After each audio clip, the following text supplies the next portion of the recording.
No, vážený prítomný, najprv bych chcel gratulovať autorom a taktiež aj účastníkom včerajšieho otváracieho programu. Pred viac ako 30 rokmi sme si obnovili vtedy zaspalú Maticu slovenskú. Tu bych chcel jednu, načím to povedať, aj Adam vypraviť určitú chyba, ktorá bola tu povedaná. Maticu slovenskú nezabránili strana komunistická, ale Maticu slovenskú sme samostatne my si zahasili a prešla do tzv. Kultúrnej rade. O tom, čo teraz ja rozprávam, si môžete prečítať v knihe doktora Samuela Jovankoviča, vydaná z príležitosti 30. výročia obnovenia Matici. No, teraz prejdem na to, čo bolo 5. augusta sa tu zišlo viac ako delegátov z 22 osád a vyjadrilo túžbu a odhodlanie žiť v spoločnom zväzku a spolupatričnosti. Prebudilo sa národné povedomie a hrdosť. Zdalo sa, že vytvoríme povestný svetoplukov prúd, zväzok prúdov, ktorý sa nezlomí tak ľahko ako prúd jeden. A darilo sa nám. Obnovili sme slávnosti. Postavili žiacky domov pri gymnáziu Jana Kolára. Kúpený je matičný dom. A činnosť Matica bola cítiť v každom jednom slovenskom prostredí. A čo máme dnes? O niečo viac ako 30 rokov. Zahmlený pohľad a nám nedovoluje vidieť skutočnosť reálne a tá je, že sa činnosť Matice pomaly, ale iste speje k usnutiu. Podobne, ako to bolo pred jej obnovení. Prečo? Nuž pretože z miestnych výborov Matice činnosť vyvíjajú iba niektoré z nich, teda iba menšia časť, že podpredsedovia podali demisie, že taktiež členovia dozornej rade podali demisie, že jej orgány sa počas 10 mesiacov stretli iba raz a že sa činnosť Matice stvrchla na prácu kancelárie Matice. A iba hádam to ešte Maticu drží nad hladinou vody. Kto preberie zodpovednosť za takýto stav a celkový úpadok činnosti?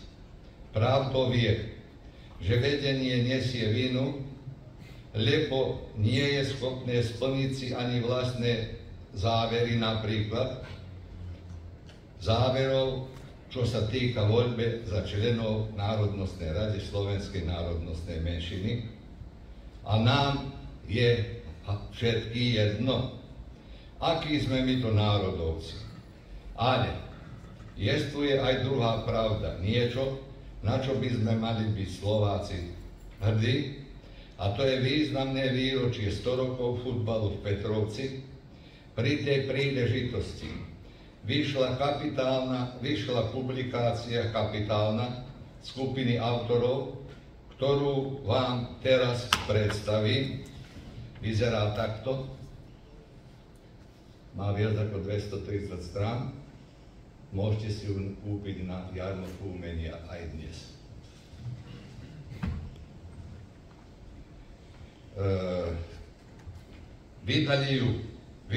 Vydalo ju občianske združenie Slovácia spolužitie.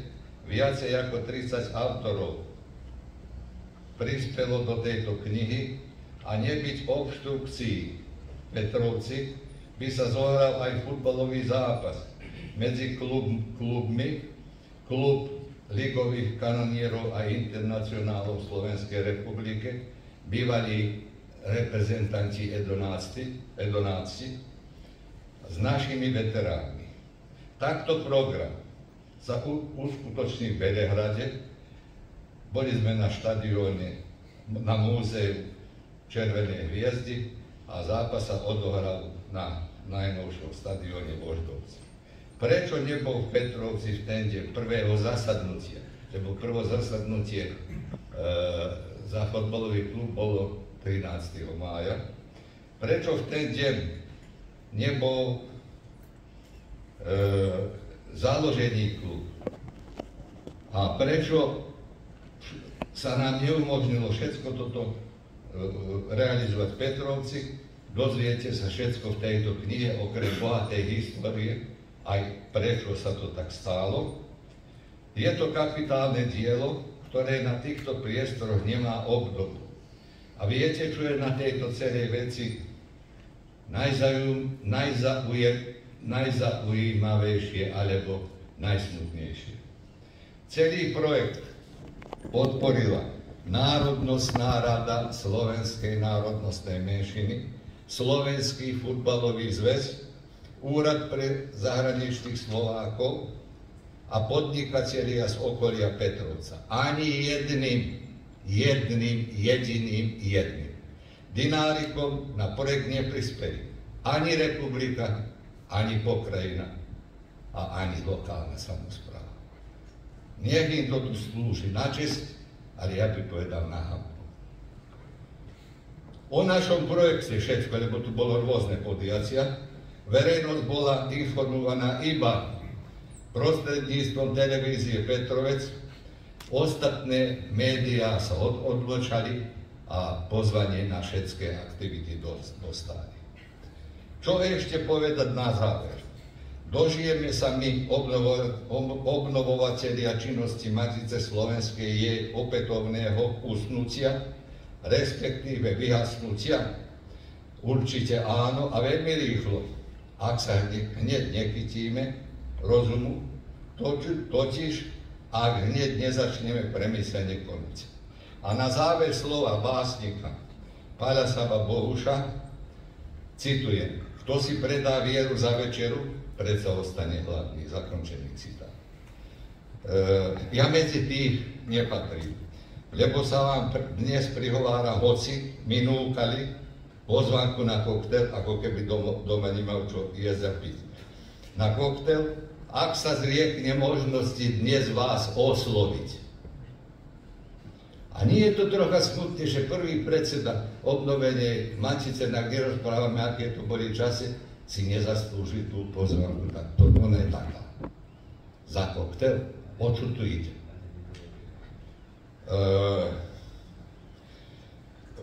A dokonca nepozvali len mňa, nepozvali aj takých, ako bývalých predsedov. Myslím, že si všetci predsedovia zaslúžili. A na záver by chcel vám dať jeden odkaz. Po Mníchovskej dohode zániku Československa pán Osuský, veľvyslanec z Paríži, so slzami vo očiach povedal: videli sme mrákavy, ale nečakali sme tak rýchlo krupobytie. Síce krupobytie sme my mali toho roku, aj dve, aj povodne boli, ale niekoho čaká silné krupobytie nezadlho. Ďakujem za pozornosť.